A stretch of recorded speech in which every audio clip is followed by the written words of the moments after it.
अस्सलाम वालेकुम। कैसे हैं आप सब? उम्मीद है कि आप सब खैरियत से होंगे और आपकी खैरियत नेक मतलूब चाहती हूँ। मैं भी आपकी दुआओं से बिल्कुल खैरियत से हूँ।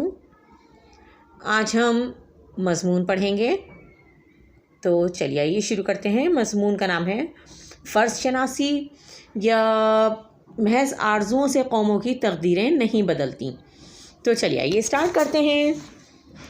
इंसान जिस सरज़मीन की सुहानी फ़िज़ा में नशोनुमा पाता और परवान चढ़ता है, इसमें बसने वालों से, इसके दरो दीवार से, कूचा व बाज़ार से और इसके सहरा से, कोह से और इसके सब्ज़ाज़ारों से, इसकी दिलफरेब फ़िज़ाओं से, इसके दिन रात से उसे ख़ास किस्म की उनसियत और जज्बाती वाबस्तगी हो जाती है।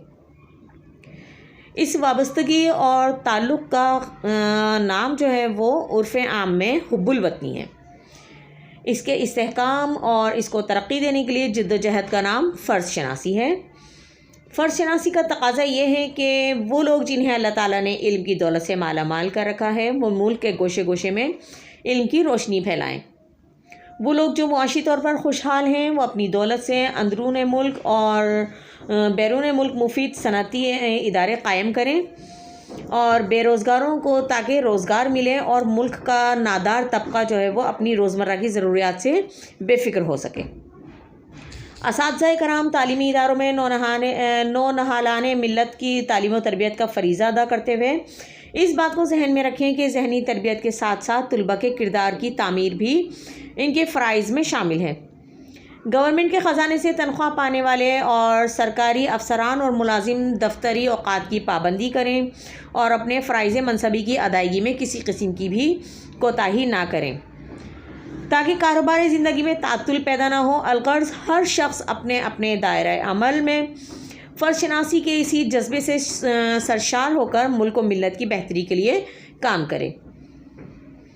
इसके बरक्स अगर हम अपने फ़राइज़ दियानतदारी से पूरे नहीं करते और बददियानती और कामचोरी हमारा रोज़मर्रा का मामूल है, तो ये हमें अच्छी तरह जान लेना चाहिए कि हम खुद ही वतन अज़ीज़ की बुनियादें जो हैं वो खोखली कर रहे हैं और इसकी बुनियादें खोखली करने में लगे हुए हैं। फ़र्ज़ शनासी के फ़ुक़दान की वजह से मुआशरे में जासूसी, चोर बाज़ारी, स्मगलिंग, ज़ख़ीरा अंदोज़ी, रिश्वत सतानी, ड्रग माफिया और इस जैसे बहुत से जराइम जो हैं वो जन्म लेते हैं। इसके नतीजे में मुल्क के मुआशी और सियासी इस्तेहकाम को धचका लगता है।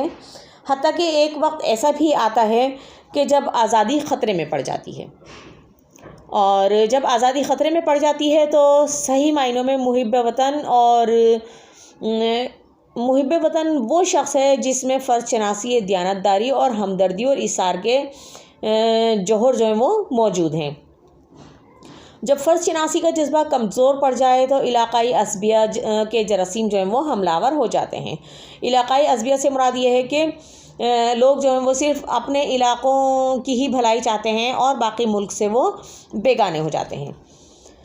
इसी असबियत से अब वतन अज़ीज़ को जो नुकसान पहुँच रहा है वो किसी से पोशीदा नहीं है और दुश्मनाने मुल्क व मिल्लत ने पाकिस्तान के इस्तेहकाम और सालमियत को पारा पारा करने के लिए जो बड़े बड़े फितने उठाए हैं, उनमें से असबियत का फितना सबसे ज़्यादा और सबसे बड़ा और ख़तरनाक ज़रर रसां साबित हुआ है।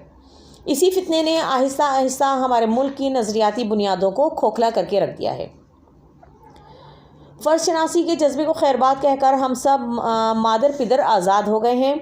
अल्लाह हमें फ़र्ज़ शनासी का जज्बा पैदा करे ताकि हम खरे और खोटे, सही और गलत की पहचान कर सकें। दरअसल एक तवील अरसे तक गैरों की ग़ुलामी ने हमारे माशरे में इन बुनियादी अखलाक़ियात से हमारे माशरे को महरूम कर दिया है जो किसी भी कौम के लिए रीढ़ की हड्डी की हैसियत रखते हैं। एक सेहतमंद और ख़ुद मुख्तार माशरे की बका के लिए फ़र्ज़ शनासी का होना बहुत ज़रूरी है। इसके साथ साथ हर फ़र्द में ख़ुद ज़िंदा रहने और अपनी तहज़ीब व मुआशरत को फलता फूलता देखने का जज्बा भी पाया जाना बहुत ज़रूरी है। अफ़सोस का मकाम तो ये है कि हम सब हुकूक़ की रट तो लगाए हुए हैं और हर ज़बान पर तोते की तरह हुकूक़ का नारा है, मगर अब फ़राइज़ की जानिब जो है वो किसी की नज़र नहीं जाती और हम अपने फ़राइज़ से चश्म पोशी करते हैं, यानी कि उनसे नज़रें चुराते हैं, आँख चुराते हैं और फ़राइज़ की अंजाम दही के लिए हम बिल्कुल भी तैयार नहीं हैं। अगर हम सब फ़राइज़ की अंजाम दही में मुखलिस हो जाएं और तो हुकूक़ का मसला जो है वो खुद ब खुद ख़त्म हो जाएगा। اور کیونکہ حقوق و فرائض میں چولی دامن کا ساتھ ہے، خداوند کریم ہم سب پاکستانیوں کو فرض شناسی کی توفیق عطا فرمائے، آمین۔ آج اگر ہر کوئی اپنا کام کرے اور دوسرے پر تنقید کرنا چھوڑ دے، ہر کوئی علم حاصل کرے اور دوسروں میں عیب نہ نکالے، ہر کوئی محنت کرے اور سستی اور کاہلی چھوڑ دے، ہر کوئی تعمیر کرے اور تخریب نہ کرے، ہر کوئی جستجو کرے اور تحقیق کرے، دوسروں سے ہمدردی کرے، ہر کوئی محبت و اتفاق سے کام لے، ہر کوئی امن و سکون سے رہے، تو یہ بکھرا ہوا اور پرہجوم جو ملک ہے یہ ایک قوم بن کر ابھر سکتا ہے، اور ہم سب جو ہیں وہ ایک قوم بن جائیں گے۔ تو جب ہم ایک قوم بن جائیں گے تو کیا ہوگا کہ ہماری تقدیر بھی بن جائے گی، ہماری تقدیر سنور جائے گی، کیونکہ تقدیر تو چیز ہے اور ایک چیز عام ہوتی ہے، اور گھر بیٹھنے سے جو ہے یہ مسئلے مسائل اور ان کا حل نہیں نکل سکتا۔ یعنی ہم صرف یہ سوچتے رہیں کہ ہم اس چیز کو اس طرح کر لیں گے، اس طرح کر لیں گے، تو اس طرح وہ چیز نہیں ہو سکتی جب تک کہ ہم وہ کام خود نہیں کریں گے۔ تو ہمیں چاہیے کہ جب تک ہم اپنے ملک کی تعمیر و ترقی کے لیے کام نہیں کریں گے تو ہمارا ملک ترقی نہیں کر سکتا، اور اس عمل کے لیے دیانت، فرض شناسی اور جہد مسلسل کی ضرورت ہے، اور محض آرزوؤں سے قوموں کی تقدیریں نہیں بدلتی۔ اس کے لیے ہی کسی شاعر نے کیا خوب کہا ہے کہ اقوام کے ہاتھوں میں ہیں افراد کی تقدیریں، اقوام کے ہاتھوں میں ہیں افراد کی تقدیریں، ہر فرد ہے ملت کے مقدر کا ستارہ۔ ملتے ہیں، امید ہے کہ آج کی ویڈیو آپ کو پسند آئی ہوگی، اور ملتے ہیں پھر کسی نیکسٹ ویڈیو میں۔ تب تک کے لیے اپنا اور اپنے پیاروں کا ڈھیر سارا خیال رکھیے گا، اور مجھے دیجیے اجازت، لیکن رکیے، ویڈیو کو لائک کیجیے گا، شیئر کیجیے گا، کمنٹس کیجیے گا، اور زیادہ سے زیادہ اپنے فیملی فرینڈس کے ساتھ شیئر کیجیے گا۔ تب تک کے لیے اللہ حافظ۔